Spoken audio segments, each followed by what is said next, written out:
Olha, vamos começar com um cenário. Um cenário bem forte, na verdade. Imagina que você é médico.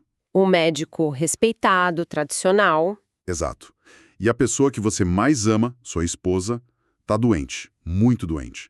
E você simplesmente não consegue ajudar. Nossa, deve ser desesperador. E essa foi a história real do Dr. Ray Strand. Foi. A esposa dele, a Liz, tinha fibromialgia. Uma dor constante, sabe? Uma fadiga que não passava nunca. E ele, como médico, tentou de tudo. Todos os remédios que ele conhecia, anos disso. E nada. Pior, ela só piorava. E aí, por puro desespero, ele conta no livro que uma amiga sugeriu que ela tentasse suplementos nutricionais. Algo que para ele, como médico tradicional, Era quase uma heresia, ele era totalmente cético. Mas, sabe, sem ter mais o que fazer, ele topou. e o resultado foi o que chocou ele, né? Totalmente. Em dias, ela começou a melhorar. Em alguns meses, ela tinha a vida dela de volta. Que virada! E é essa experiência que dá o pontapé inicial no material que a gente vai analisar hoje. O livro O que seu médico não sabe sobre medicina nutricional pode estar matando você. Exato, porque o Dr. Strand não só aceitou a melhora, ele foi investigar. Ele mergulhou na literatura médica para entender o porquê, o que tinha acontecido ali. E é essa a nossa missão aqui então. Tentar desvendar a teoria central que ele encontrou. A ideia de que um monte de doenças que a gente vê como separadas, Tipo doença cardíaca, artrite, diabetes. isso, que talvez elas não sejam tão separadas assim, que, segundo a fonte, elas são só manifestações de uma guerra silenciosa que está acontecendo agora mesmo dentro das nossas células. É isso aí, vamos tentar entender que guerra é essa, quem está lutando e por que o equilíbrio parece ser a chave de tudo. Ok, vamos lá. O primeiro ponto que o livro traz é o que ele chama de paradoxo do oxigênio. Uhum. A gente precisa de oxigênio para viver. É o básico, mas, ao mesmo tempo, o ato de usar esse oxigênio é perigoso. É uma faca de dois gumes. Totalmente. Ele usa uma analogia que eu achei ótima. Diz que nosso metabolismo é tipo uma lareira. O fogo é o oxigênio sendo processado, que gera calor, energia para a gente. Certo, a parte boa. Mas esse mesmo fogo solta faíscas. E essas faíscas de vez em quando escapam e queimam o tapete. E essas faíscas seriam os radicais livres. E o tapete, claro, são as nossas células. Exatamente. Tecnicamente, um radical livre é uma molécula bem instável. Falta um elétron nela. E ela fica assim desesperada para achar um par para esse elétron. E aí ela age como um ladrão. Exato. Ela rouba um elétron da primeira molécula saudável que encontrar pela frente. Peraí, deixa eu ver se eu entendi. Então, quando essa molécula instável rouba o elétron, Isso. ela fica estável. Uhum. Mas a que foi roubada, ela vira o novo problema? É exatamente isso. A molécula que foi assaltada agora vira um novo radical livre. E aí começa tudo de novo. Vira um efeito dominó, uma cascata de destruição. Perfeito. E esse processo contínuo de dano é o que a ciência chama de estresse oxidativo. A analogia que o livro usa é muito forte. É como se o nosso corpo estivesse literalmente enferrujando por dentro. Enferrujando por dentro. É pesado. E, a partir daí, o livro faz uma afirmação bem ousada, né? Bem ousada. Ele diz que esse único processo seria a causa primária de mais de 70 doenças degenerativas crônicas. 70. Isso é uma afirmação gigantesca. Na época, isso era uma teoria consolidada ou ainda era algo mais controverso? Ótima pergunta. Na época que o livro saiu, a ideia estava ganhando muita força na pesquisa, mas ainda não era algo do dia a dia da clínica médica, sabe? A prática era muito mais focada em tratar a doença depois que ela aparecia. Tratar o sintoma, não a causa. Exato. Olhar para o estresse oxidativo como a raiz comum era uma mudança de paradigma. A ideia era apagar a faísca antes que ela começasse um incêndio. Certo. Mas aí fica uma dúvida. O nosso corpo não deveria ter um jeito de lidar com isso? Quer dizer, a evolução não teria dado um jeito nessas faíscas? Deu. Até certo ponto, sim. E aí que entram os heróis da história. Os antioxidantes. O exército de defesa. Exatamente. A função deles é muito elegante. O antioxidante chega perto do radical livre e, de forma segura, doa um elétron para ele. E aí neutraliza o perigo. Neutraliza, apaga a faísca. E o mais importante, ele faz isso sem virar um novo radical livre. Ele quebra a corrente. Ah, então na analogia da lalheira, eles seriam a tela de proteção. Perfeito. É a tela de proteção. E o corpo tem as defesas da casa, digamos assim. Ele produz os próprios antioxidantes superpotentes, como a tal da glutaciona peroxidase. Nome complicado. Nem precisa decorar. É a nossa tropa de elite interna. Mas, como toda tropa, ela precisa de reforços. Que vem da alimentação. Exato. Vitamina C, vitamina E, beta-caroteno. Eles são os reforços que chegam de fora. Então, no fim das contas, é tudo um jogo de equilíbrio.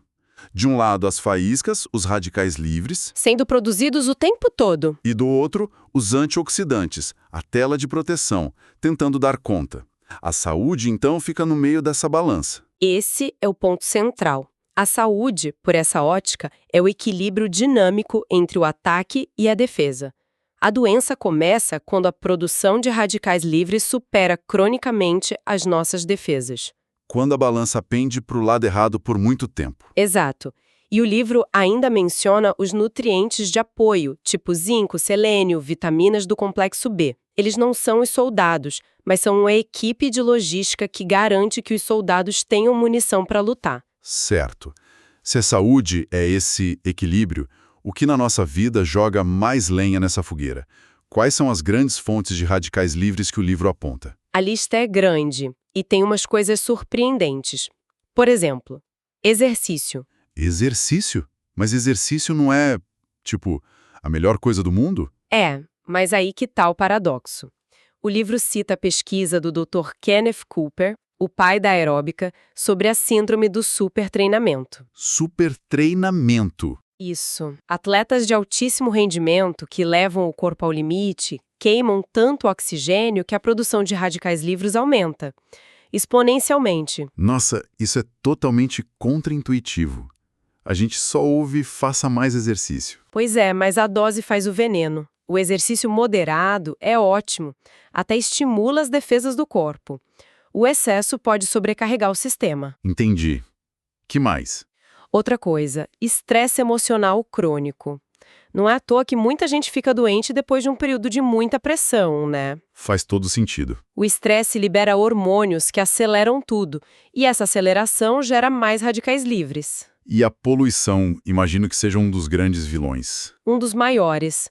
O Dr. Strange conta que morava em Denver e via as montanhas rochosas lindas de manhã, e no fim da tarde elas sumiam atrás de uma névoa de poluição. Caramba! Aquela névoa, sabe? Ozônio, fumaça, é uma fonte externa massiva de radicais livres que a gente respira. E não é só no ar.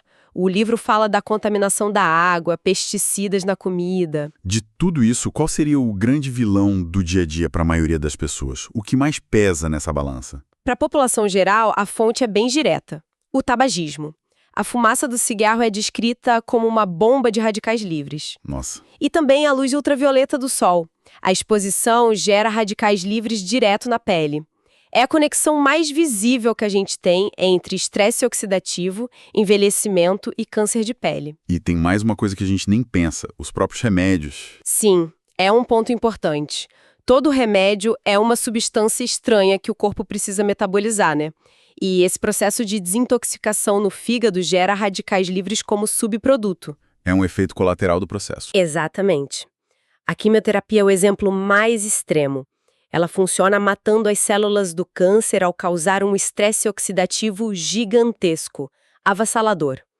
É eficaz, mas o dano colateral às células saudáveis é inevitável. Entendi. Então, o ataque vem de todos os lados o tempo todo.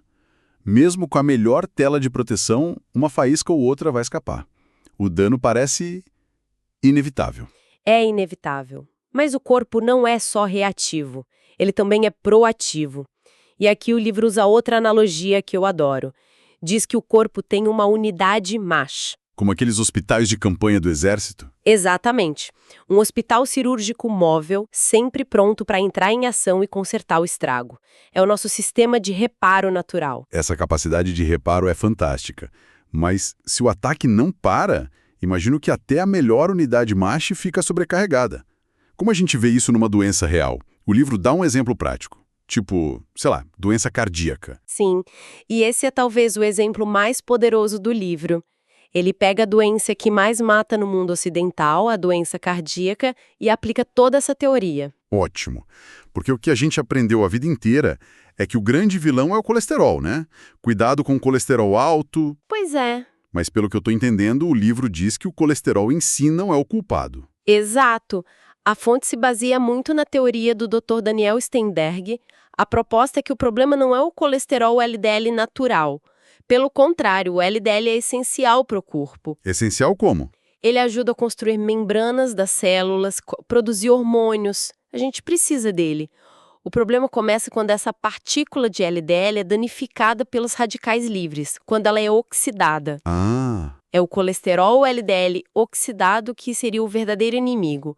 É ele que dá o pontapé inicial em todo o processo. ok. Então não é a gordura, é a gordura enferrujada. E como é que essa gordura enferrujada leva ao infarto? É aí que a gente vê a guerra acontecendo dentro das artérias. É exatamente aí. O livro descreve um processo inflamatório passo a passo. Primeiro, o LDL oxidado, por ser uma molécula danificada, irrita a parede interna da artéria, que é super delicada. E o corpo reage a essa irritação? O sistema imune entra em campo? Isso. Segundo passo. O corpo envia os faxineiros, os glóbulos brancos, chamados macrófagos, para limpar aquele LDL oxidado. Até aí, tudo bem. Parece uma boa resposta. Parece. Só que, segundo a teoria, os macrófagos não têm um botão de desliga. Eles continuam comendo o LDL oxidado sem parar, até ficarem entupidos, completamente estufados. E aí? Nesse ponto, eles se transformam numa coisa que os cientistas chamam de células espumosas. Células espumosas? Que nome? E o que acontece com elas? Elas ficam tão cheias e pesadas que não conseguem mais sair dali. E aí vem o terceiro passo. Elas grudam na parede da artéria, bem no lugar da irritação. Essa é a sementinha da placa de gordura. É o começo da aterosclerose. Nossa! E a presença delas ali? Sinaliza que a inflamação continua, o que atrai mais macrófagos, que viram mais células espumosas e a placa vai crescendo, camada por camada. Que loucura! Então, o próprio sistema de defesa do corpo tentando limpar a bagunça acaba construindo a placa que vai entupir a artéria. É um ciclo vicioso. Um ciclo inflamatório crônico. E é aqui que a prevenção com antioxidantes fica tão interessante. A fonte explica o papel da vitamina E, por exemplo. Certo. Por ser solúvel em gordura, ela consegue entrar na partícula de LDL e viajar junto com ela. Funciona como um guarda-costas pessoal, protegendo o LDL da oxidação desde o começo. Se o LDL não oxida, ele não irrita a artéria. Todo o ciclo nem sequer começa. Entendi.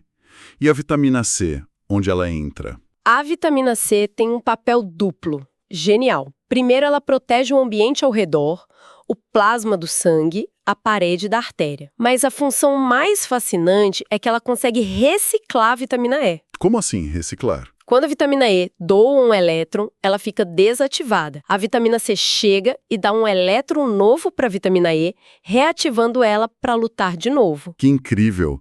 É um trabalho em equipe. Uma protege o alvo por dentro e a outra protege o ambiente e ainda recarrega a parceira. É a sinergia em ação.